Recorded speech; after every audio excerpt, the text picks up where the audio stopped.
CEO goes undercover and uncovers a secret strip club in the break room. You won't believe who was involved. Before we get into this story, let us know in the comments, where are you watching from? And if you enjoy stories like these, make sure to subscribe, as we upload at the same time every day. The break room door wasn't supposed to be locked, especially not at 2 in the morning. Ryan Caldwell, the CEO of Caldwell Enterprises, stood there in a borrowed janitor's uniform, his heart pounding so loudly he was certain someone would hear it. He had come into the office after hours looking for the source of unapproved budget leaks and unexplained expenditures. Numbers had been going missing from the accounting system, and rumors had reached his desk that something illicit was happening in the facility when most employees were supposed to have clocked out. Ryan was no stranger to handling corporate crises, but nothing had prepared him for what he might find tonight. The building was dark, the halls lit only by half-powered security lights, and he could hear the faint thump of music from somewhere behind that locked door. He took a slow breath, bracing himself. He'd never felt nerves like this in his own company before. This was supposed to be his domain, yet he was the one sneaking around as if he were a stranger. If the rumors were true, or even if they were partially true, it meant he'd lost control in a way he could never have imagined. He tapped lightly on the door, pretending to be a clueless janitor, but no one responded. He pressed his ear against the metal. The music got louder, and he could have sworn he heard muffled voices and the clink of glasses. That alone was suspicious enough. Why was anyone here this late, playing music and, from the sound of it, partying? He tried the handle again. It was definitely locked from the inside. The door shuddered slightly when he pushed. For a moment, he considered walking away and calling security, but he realized that corporate security might be in on it. The camera above the corridor was pointed down, yet a small piece of tape was covering the lens. Another red flag, confirming that someone wanted no record of who went in or out of that break room. Ryan swallowed hard, adrenaline coursing through him. He hadn't expected to find something so blatantly hidden in his own building. A sense of betrayal blossomed in his chest. Someone on the inside was orchestrating all of this, spending his company's money or worse. He slid a ring of janitorial keys from his pocket, flicking through them until he found one labeled Master. The tension in his shoulders grew. He was about to see exactly what was behind that door. Was it just some after-hours drinking club? Or something worse? He braced himself for any possibility as he inserted the key. The music intensified once he got the door unlocked, and suddenly the door swung open into a small corridor that led directly into the break room area. There was a low throb of bass, colored lights washing over the walls, and the unmistakable smell of cheap perfume and alcohol. He hadn't even stepped fully into the room yet, but his senses were already on high alert. Taking a slow step forward, he held his breath, hoping his janitor's uniform and cap would mask his true identity. He crept forward, pressed against the wall, his pulse hammering in his ears. Ahead of him, the break room, usually a bright, bland space with vending machines, tables, and a microwave, had been transformed. He could see the flicker of neon lighting, the corner of what looked like a makeshift pole, the glint of a strobe. Music reverberated off the walls, drowning out any normal office hum. He saw silhouettes of people milling about, some in extremely revealing clothing, others in business attire that looked shockingly out of place. This didn't seem like some random employee hangout spot.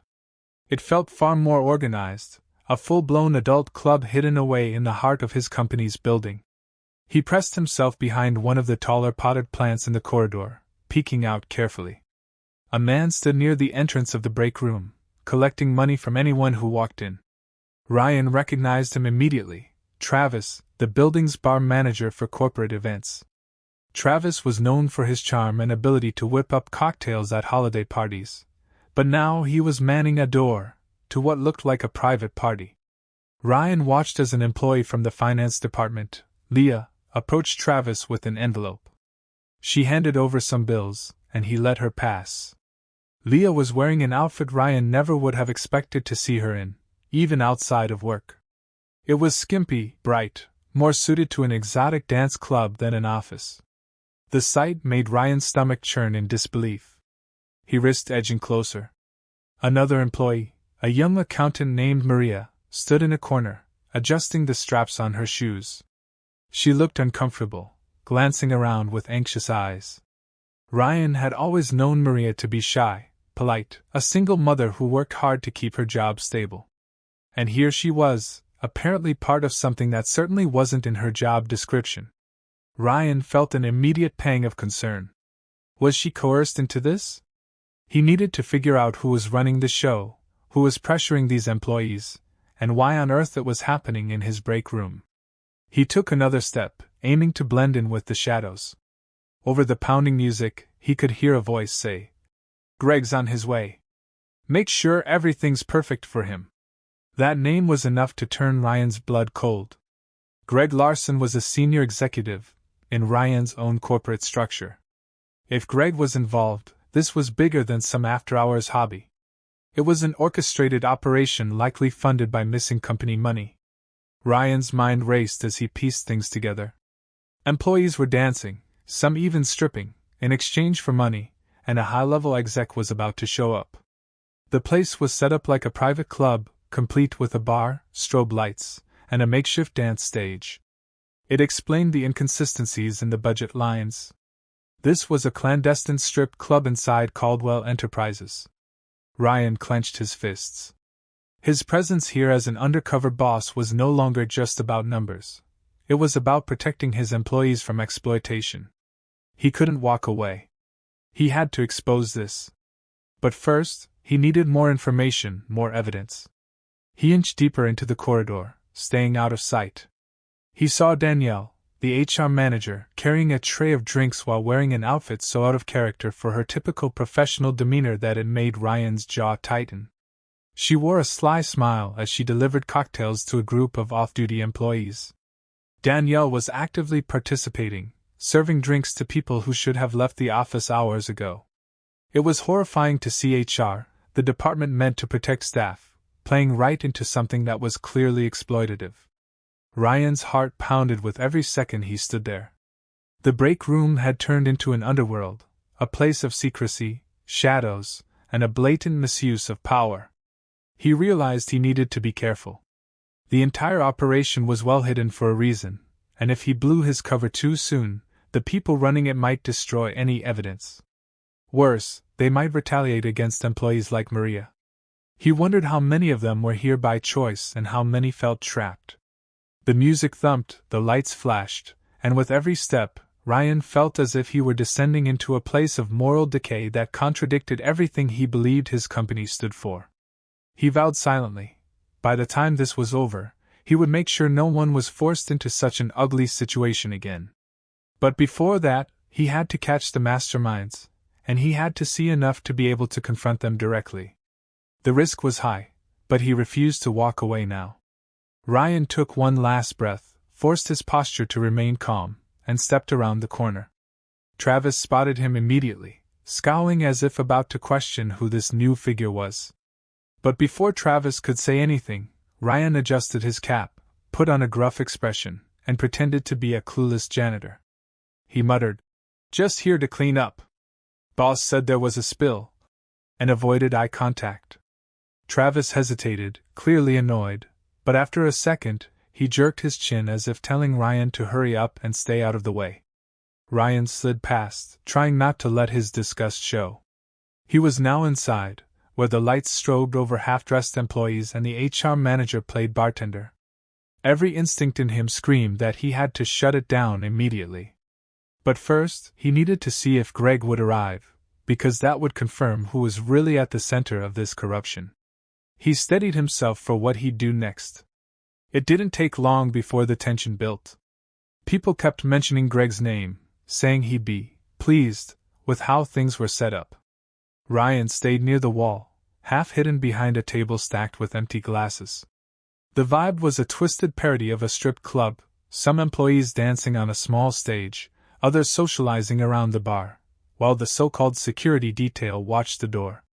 Ryan clenched his jaw, waiting for the moment that Greg Larson walked in, so he could see for himself just how deep his senior executive was entrenched in this scandal. After only a few minutes, he heard the double doors at the far end of the hall swing open. Conversation briefly halted as a tall, well-dressed man strode inside with an air of arrogance. Greg Larson, wearing a tailored suit, a smug grin playing at his lips. Next to him, Danielle gave a little wave, then scurried over to greet him. Ryan could see the power dynamic clearly. Greg was the ringleader, and everyone here was trying to impress him or appease him. Greg reached into his wallet and pulled out a sizable stack of cash, flipping through the bills casually. He handed a portion to Danielle, who nodded eagerly and directed him toward the VIP area. From the corner of his eye, Ryan saw Maria dancing on stage, looking both uncomfortable and desperate. She was doing her best to appear seductive, but her eyes kept darting around as if searching for an escape. Ryan felt a surge of protective anger. No employee of his should ever have to stoop to this, especially if they felt coerced by someone in power. He struggled to contain the impulse to blow his cover right then. Greg took a seat in a cushioned chair someone had dragged into the break room, acting every bit like a king surveying his court. Another dancer approached him. Ryan recognized her too, Alyssa, from the marketing department. She looked terrified, her smile forced. Greg leaned forward, sliding a few bills into her skirt waistband, whispering something that made her eyes widen. It was a humiliating display of power. Ryan balled his fists at his sides. The time to act would come soon, but he needed the confrontation to be public enough that everyone would realize the truth. He wanted employees like Maria and Alyssa to see they had real backing from the actual CEO.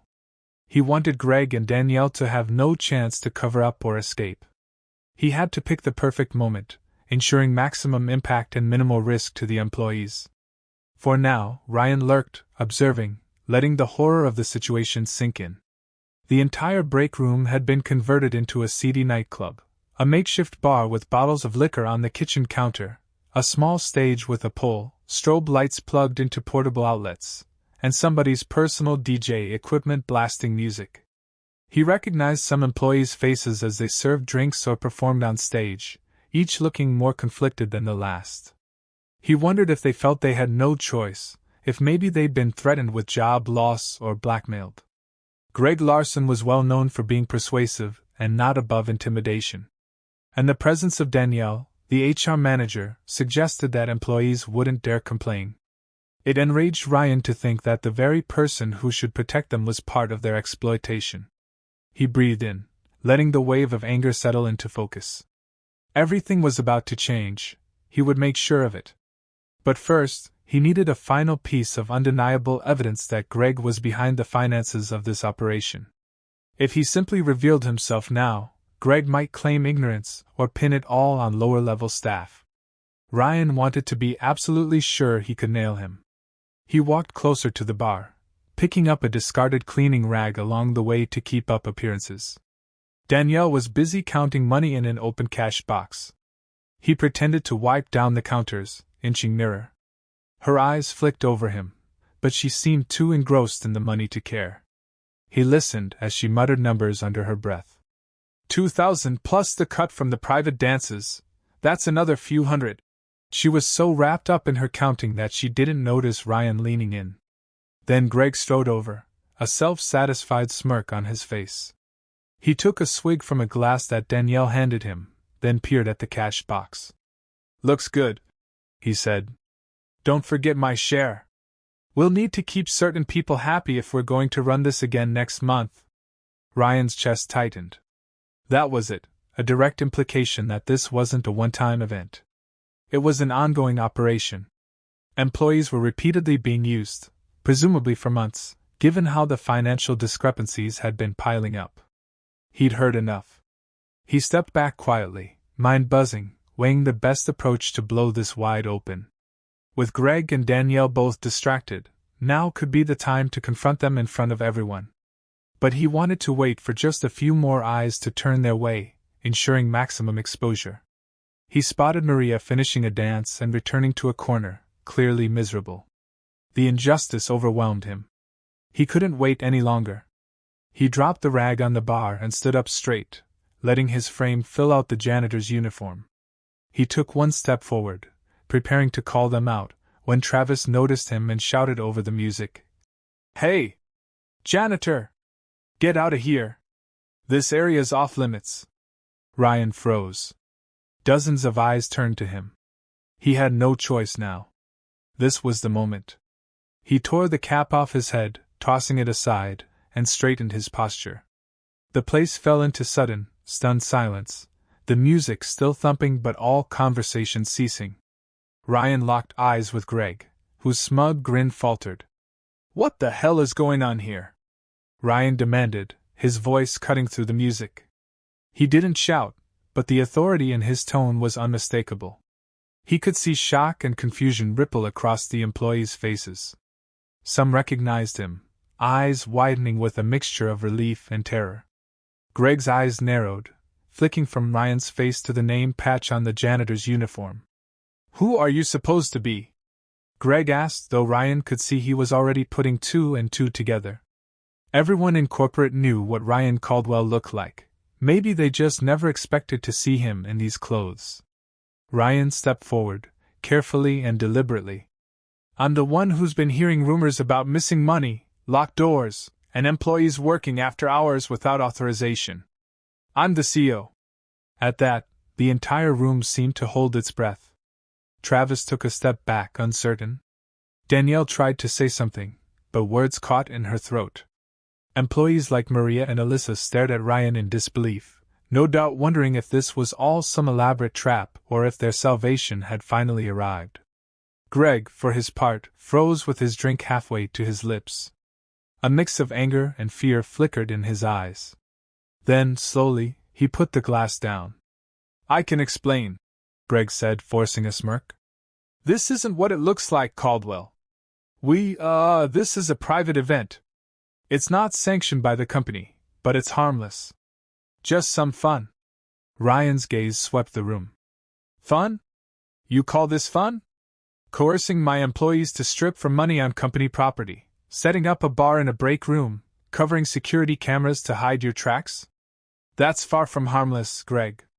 He turned to Danielle. "You're HR. You're supposed to protect these people. Instead, you're pouring drinks for them while they're being exploited. How could you?" Danielle trembled, trying to avert her eyes. "Hi, Greg said it was a team-building initiative. Just something off the books." Her voice was barely audible, betraying her guilt.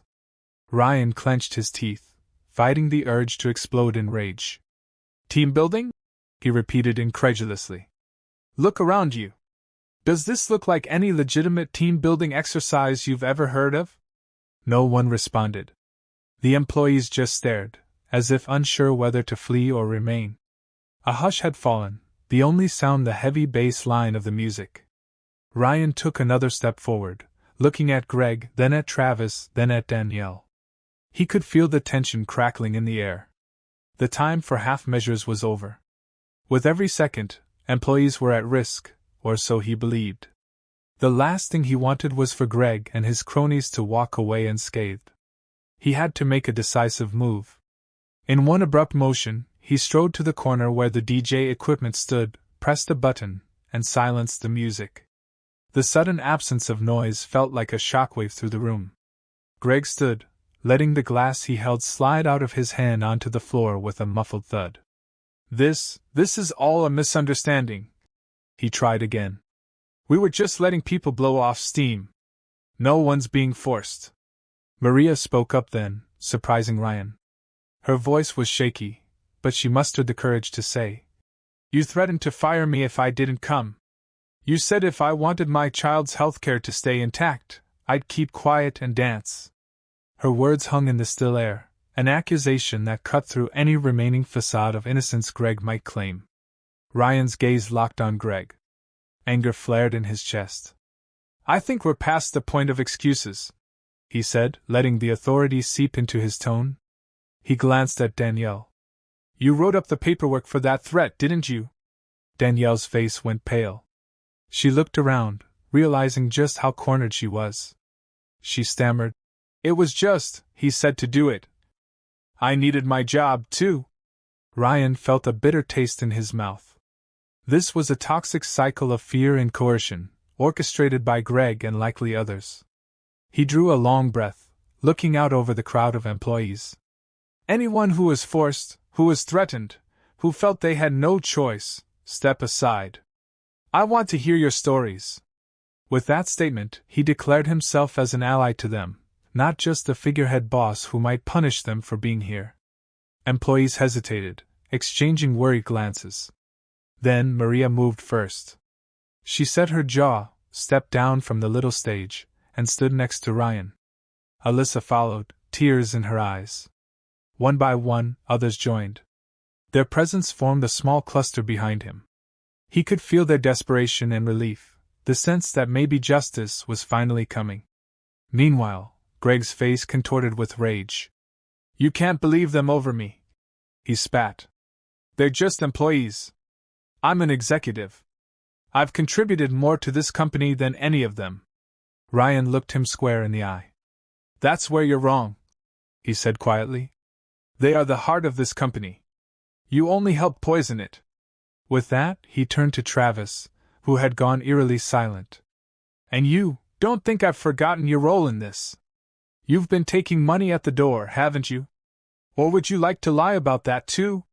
Travis opened his mouth, then closed it, clearly at a loss for a defense. The stack of money on his table told the story already. Ryan didn't need a confession. He knew exactly how complicit Travis was. So did the employees. Fear flickered across Travis's face as he grasped that his easy side hustle was now an exposed criminal endeavor. What are you going to do? Greg asked. His bravado sounded hollow. You can't fire me without a board review. Ryan let out a humorless laugh. Watch me, he said simply. The entire group was now fully aware that the top boss, the real power in the building, had arrived and was prepared to unleash consequences. A wave of tension washed across the room, crackling with anticipation of what he'd do next. Ryan felt the weight of every employee's gaze. He looked at them, searching their expressions for any sign they wanted him to hold back or let this blow over. Instead, he saw hunger for justice. For too long, they'd been forced to endure intimidation. The humiliations ended tonight, he decided. Enough was enough. As Greg began to bluster, launching into a half-baked justification, Ryan raised his hand. Don't bother. Everyone here knows what this is. He gestured at the makeshift stage, the piles of cash, the strobe lights, and the leering atmosphere. This ends now. He was ready to call security, to call the police if necessary. But before he could even reach for his phone, Greg grabbed it right off the table, glaring at Ryan with sudden, desperate hostility. It was like a spark had lit a fuse in him. The entire room inhaled sharply, anticipating a confrontation that was about to get physical or worse. Ryan locked eyes with Greg, fully aware that the next move he made would define what happened to everyone in the room, himself included. Greg's hand trembled slightly, but the look in his eye was frantic. This was the moment of truth, and Ryan's heart hammered. He'd expose everything and restore a shred of dignity to these employees, even if it meant going through his own executive, in a very public takedown. He prepared for the standoff, bracing himself for whatever Greg tried next. The tension in the break room was thick as the employees watched their boss square off against a man who had terrorized them for far too long. Ryan felt the silence creeping in. He might have been about to speak, but a swirl of conflicting emotions and the fear in the employee's eyes made him pause. This was the unveiling, the end of the line for Greg and everyone else who participated willingly in exploiting their colleagues. Ryan was determined to make sure no one left here thinking they could carry on as usual in the morning. The moral line had been crossed, and retribution was about to be swift and final. Greg's desperate grip on the phone made Ryan shift his stance, ready if Greg lunged. They locked stairs. The employees who had gathered behind Ryan murmured in low voices, not sure if they should hold Greg back or wait. The entire hush seemed to last forever, though it was only a few seconds. With a sudden move, Greg tried to shove Ryan aside. Ryan sidestepped, letting Greg's momentum carry him forward. Greg stumbled, losing his grip on the phone, which clattered to the floor. At that moment, Travis and Danielle started moving, as if unsure whether to help Greg or slip away unnoticed. The employees parted like a wave, not wanting to get caught in the middle. Everything had come down to this confrontation, and Ryan refused to let the tension break without resolution. He planted his feet firmly. Greg spun around, fury in his eyes. "You can't ruin me," he hissed. "I've got connections.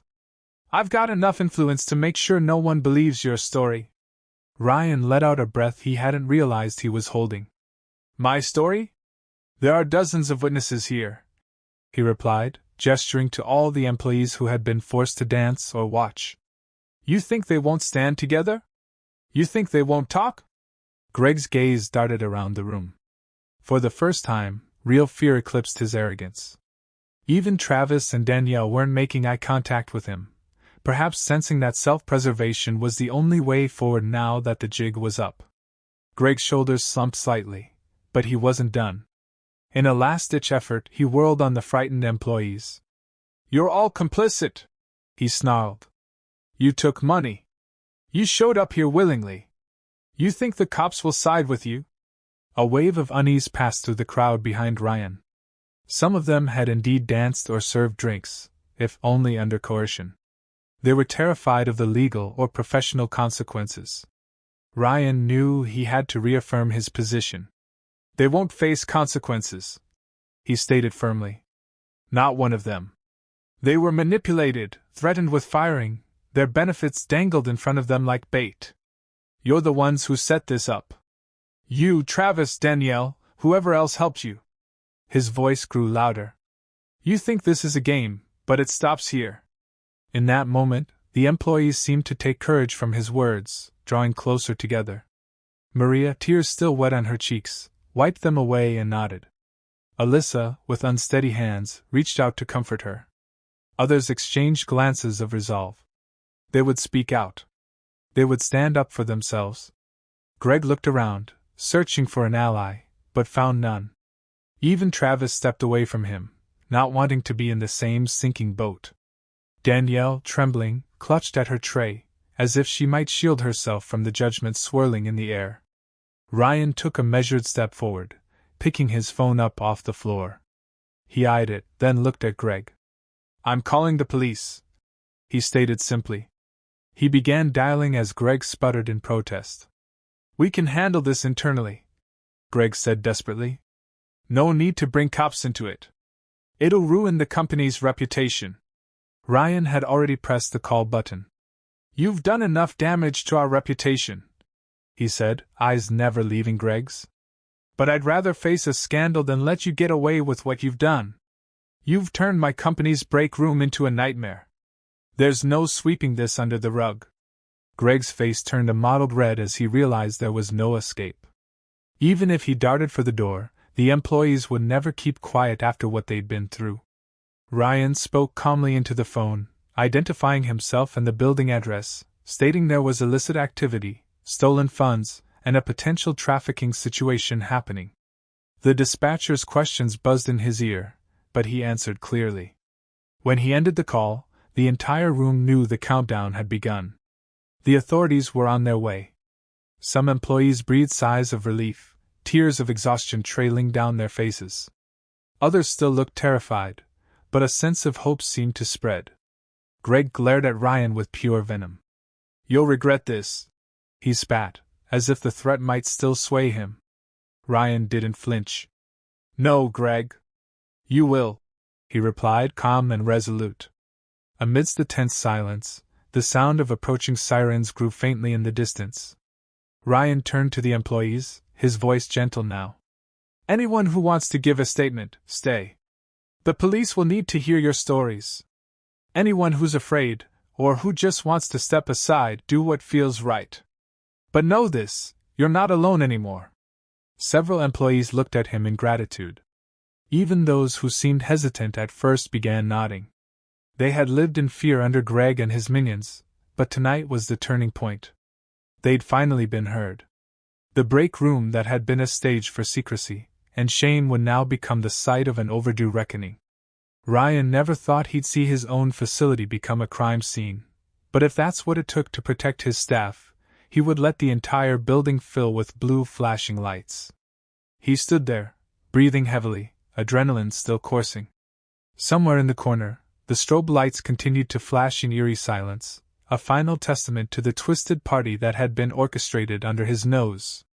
Greg seemed to be debating whether to make a run for it, but the rumble of footsteps in the hall signaled that building security, those not on Greg's payroll, were finally arriving, alerted by the sudden hubbub. Ryan could tell that the employees who had once dreaded these halls after dark now felt a glimmer of hope. In the end, he thought, it was all going to come out, the money laundering, the threats, the exploitation. He hadn't just come undercover to do a routine check on finances. He'd come to reclaim the soul of his company. That mission, though painful, was well worth any scandal. The first security guard stepped into the break room, confusion and alarm plain on his face. Behind him came two more. They froze upon seeing the bizarre setup, the stripper pole, the hush of employees in disheveled outfits, the bar stocked with half-consumed liquor. Ryan pointed at Greg. "He's your suspect.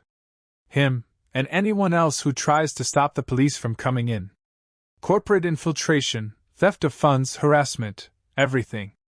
Detain them until the authorities arrive." Greg whirled on the guards. "Do you know who I am? I'm a top executive here." But the guards, noticing Ryan, gave him a respectful nod. "Yes, sir," one answered, stepping forward to block Greg's escape. Travis tried to slip away, but an employee pointed him out. The guards cut him off, grabbing him by the arm. Danielle, frozen by the bar, tears streaming down her cheeks, seemed unable to move. Ryan stepped up to her. "You had a responsibility to protect them," he said quietly. "And you failed. You'll have to answer for that." She nodded numbly, crumpling into a seat, the tray of drinks clattering to the floor. The rest of the staff stood behind Ryan, watching their tormentors finally face consequences. It was a grim scene, but a triumphant one in its own way. Justice was no longer a distant dream. The sirens grew louder. Soon the break room would be swarming with law enforcement, investigators, all wanting statements, evidence, explanations. Ryan heard the shuffle of footsteps in the hallway as more security arrived, and the employees behind him began to talk among themselves, their words quiet but relieved. Despite the chaos, he felt a profound sense of responsibility. This never should have happened on his watch.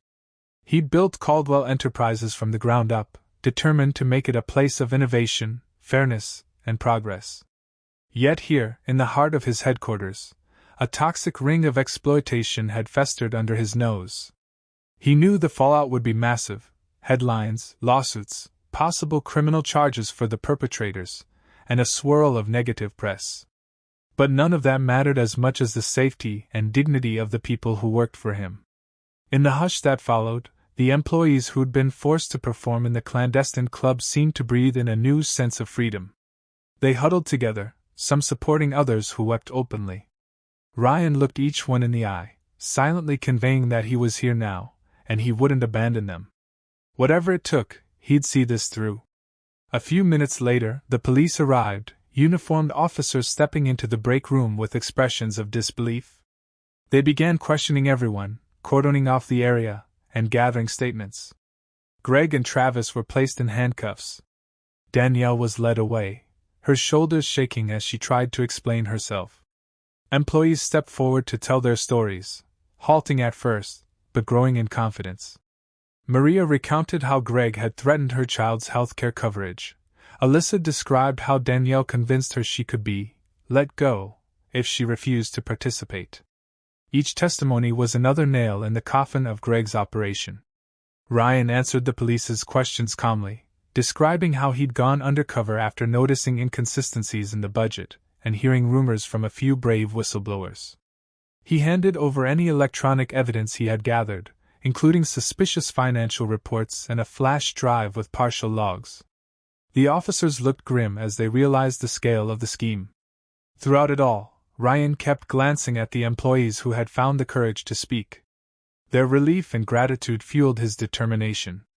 He promised them that after this night, they wouldn't have to fear losing their jobs or being blackmailed again. Whatever he had to do to rebuild trust in Caldwell Enterprises, he would do it. The evening stretched on as the investigation continued. For some, it felt like the longest night of their lives. But eventually, the immediate chaos subsided, and the authorities began escorting Greg, Travis, and Danielle out of the building.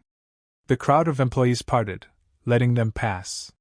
Greg looked at Ryan one last time with unmasked loathing, but Ryan stared back, unwavering. An officer placed a hand on Greg's head to guide him into the back of a police cruiser. At that moment, Ryan felt both sorrow and vindication. This was never what he wanted for his company, but it was what had to happen for justice to prevail. When the vehicles pulled away, leaving a swirl of red and blue lights in their wake, Ryan turned back to the employees who remained. Many of them looked exhausted, emotionally drained, but also strangely hopeful. The break room was still in disarray, the pole in the center a jarring reminder of the night's revelations. Ryan let out a long breath. "I'm sorry," he said softly. "I'm sorry I didn't catch this sooner. You deserved better." The employees nodded, some stepping forward to hug each other. A few even approached Ryan, awkwardly trying to thank him. He brushed it off with a rueful smile, telling them they had shown remarkable courage coming forward. Together, they agreed that this would be the first step in a longer process of healing and accountability. At last, the police departed, and only a few security personnel stayed behind to secure the scene for the morning's investigators. The employees drifted out in small groups, some to gather their belongings, others to console each other in private corners. Maria paused by Ryan's side. She looked up at him, eyes red from crying, but a small smile forming. "Thank you," she whispered. "Without you, I don't know what would have happened." Ryan nodded, gently placing a reassuring hand on her shoulder. "You're safe now," he said. "And if you ever feel unsafe again, you come to me directly." She nodded, then left to find her coat and head home to her child, knowing that her nightmare at work was finally over. When everyone was gone, Ryan stood alone in the break room for a few minutes. The air smelled of spilled liquor and stale fear. The neon lights still flickered weakly, a grotesque testimony to the twisted event that had played out here. He walked to the stage, running a hand over the metal pole, anger flaring again at the thought of how his own staff had been turned into performers against their will. It would take a lot of time and effort to repair the damage. But as the CEO, he would spare no expense or energy to make sure it happened. This was a new chapter for Caldwell Enterprises. A painful, humiliating chapter, but one that might ultimately make the company stronger if they could learn from it. Before leaving, Ryan pulled out his phone once more. He fired off a message to his top-level leadership, except Greg, obviously, stating there would be an emergency meeting first thing in the morning. He didn't go into detail, but he made it clear that a major restructuring was about to take place. Next, he sent an email to the entire staff, offering them paid leave for the following day if they needed it, along with information on emergency counseling services. He knew it was the bare minimum to start with, but at least it showed he was taking this seriously. He turned off the strobe lights, flicked the main switch, and plunged the break room back into the kind of darkness it was supposed to have at this hour. Satisfied, he left, the dull echo of his footsteps in the corridor the only sound. Outside, dawn was still hours away, but Ryan felt like it couldn't come soon enough.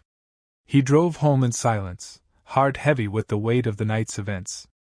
This was not how a CEO usually spent a Wednesday night. But maybe it was exactly the reality check he needed to ensure he never lost sight of the human element in his organization. His employees were more than numbers on a spreadsheet. They were people with lives, vulnerabilities, and dreams that needed protection. By the time he pulled into his driveway, the adrenaline had faded, replaced by exhaustion. The first rays of a pale sunrise were beginning to color the sky. Ryan sat in his car, letting his head rest against the seat, eyes closed for a moment. He pictured Maria's face, Alyssa's tears, the look of betrayal in Danielle's eyes. He thought about how the place he had built from scratch had become a secret haven for exploitation under Greg's influence. Then he inhaled deeply, exhaled, and decided that from this moment on, Caldwell Enterprises would be a place of complete transparency, and zero tolerance for abuse of power. The next day brought a flurry of activity. True to his word, Ryan called an emergency meeting of all department heads. The news of the overnight raid had spread quickly, social media was already buzzing with rumors, and a few local reporters had gotten wind of a scandal at Caldwell Enterprises. Everyone arrived looking anxious, uncertain. They didn't know exactly how to respond or what to expect. Ryan stood at the head of the conference table, still in the same clothes from the previous night, hair disheveled but eyes burning with purpose. He explained the situation succinctly. Greg, Travis, Danielle, and possibly others had been orchestrating an illegal club on company property, funneling money and using intimidation to recruit participants. He told them about the police involvement, the arrests, and how the investigation would continue. Then he laid out his own expectations: immediate cooperation with law enforcement, absolute protection for any whistleblowers, and full compliance with any internal audit that followed. The department heads exchanged shocked glances. Some looked faintly ill. Others nodded determinedly, seeing an opportunity to prove their integrity. Within hours, a wave of memos went out. The offices were buzzing with talk of the break room scandal. Some employees who had never ventured onto that floor at night were horrified by the rumors and the pictures that began surfacing.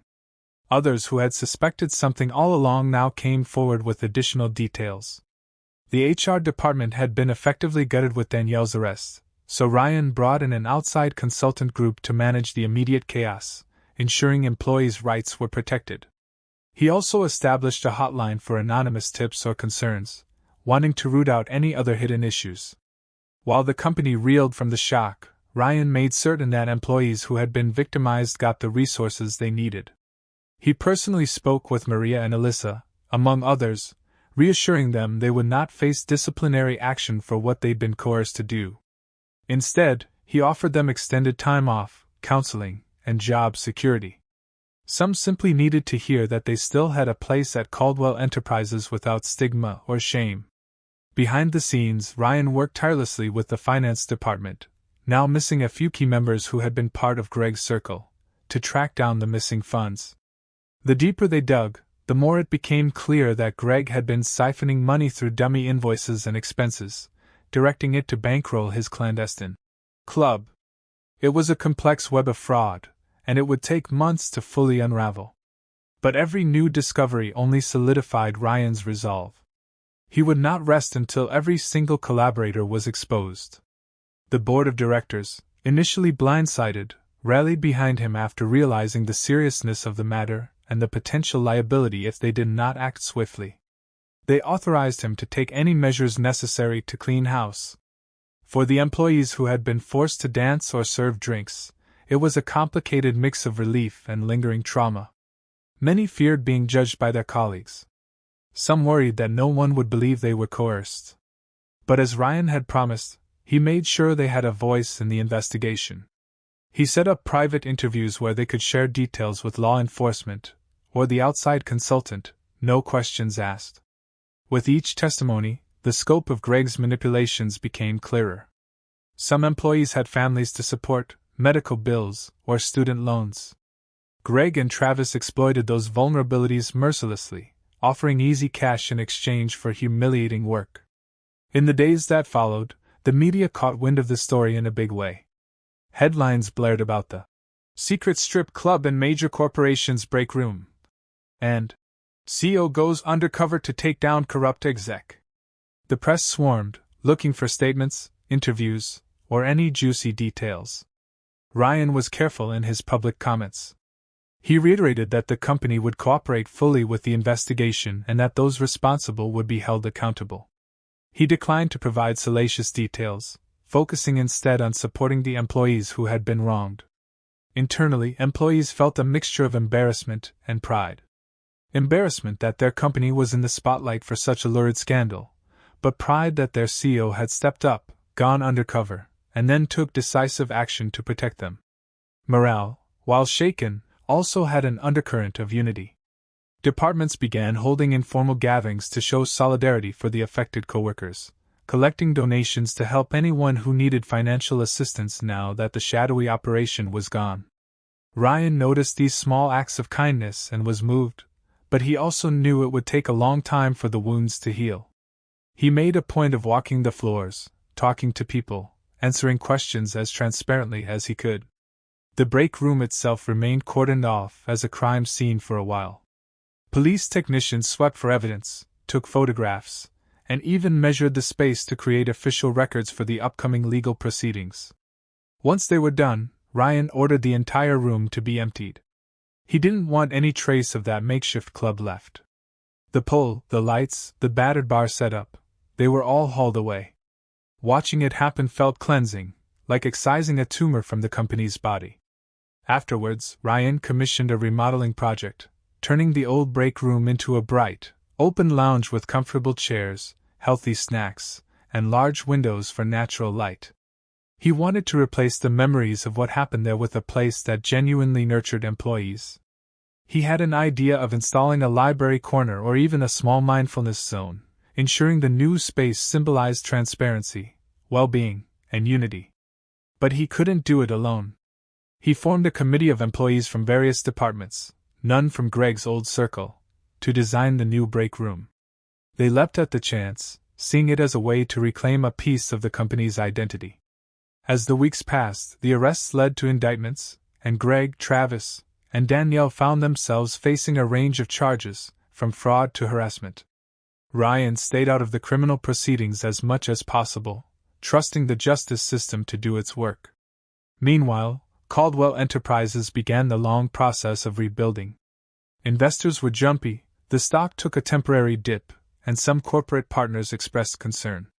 Yet Ryan's honest handling of the situation, his willingness to let the legal and media chips fall where they may, won the company unexpected respect. Customers, seeing his no-nonsense approach, appreciated the integrity behind it, and employees felt safer, more valued. In private, Ryan wrestled with guilt over not having discovered the secret club sooner. He replayed the numbers in his head, the faint warning signs that he'd dismissed as normal corporate inefficiencies. He kept thinking about how naive he'd been, trusting that high-level executives like Greg were operating within ethical boundaries. But the more he beat himself up, the more he realized this experience, as painful as it was, might help him become a better leader. He resolved to implement more open-door policies, ensuring that any employee could report suspicions directly to him or an independent ethics committee. He believed that transparency was the best shield against future corruption. Months later, the newly designed lounge was revealed in a modest ribbon-cutting ceremony. Maria and Alyssa were among the employees who cut the ribbon alongside Ryan. The room was full of bright colors, inspirational quotes selected by the staff, new vending machines filled with healthy and indulgent options, a coffee station, and big windows letting in sunshine. Standing in that room, Ryan could see the ghosts of what had been there before, but also the bright future that lay ahead. The space smelled of fresh paint and possibility. The employees cheered, some with tears in their eyes. They had come a long way since that fateful night of discovery. Ryan patted Maria on the back, congratulating her on her new role in the finance department. She had proven her mettle when she stood up that night. Now, she was helping oversee the budgets to ensure nothing sinister ever slipped by again. In a quiet corner of the new lounge, Ryan found himself reflecting on the journey. He remembered the rush of anger when he first glimpsed the break room turned strip club, and the heartbreak of realizing his own people were being exploited. But out of that pain rose resilience and a renewed commitment to the values he'd set out to champion when he founded the company. The employees rallied around him now, seeing him not just as a distant CEO, but as someone who was willing to put everything on the line to protect them. He didn't cherish the memory of going undercover in a janitor's uniform, but he was grateful for the clarity it gave him, for the direct insight into what his employees were experiencing. The court proceedings eventually concluded. Greg, Travis, and Danielle received their sentences, a mix of prison time and heavy fines. Ryan felt no personal satisfaction in seeing them punished, just relief that they could no longer harm anyone within Caldwell Enterprises or anywhere else. He hoped they would one day understand the gravity of their actions, but he knew redemption was a personal journey they had to undertake themselves. For the company, the financial hits were real, but survivable.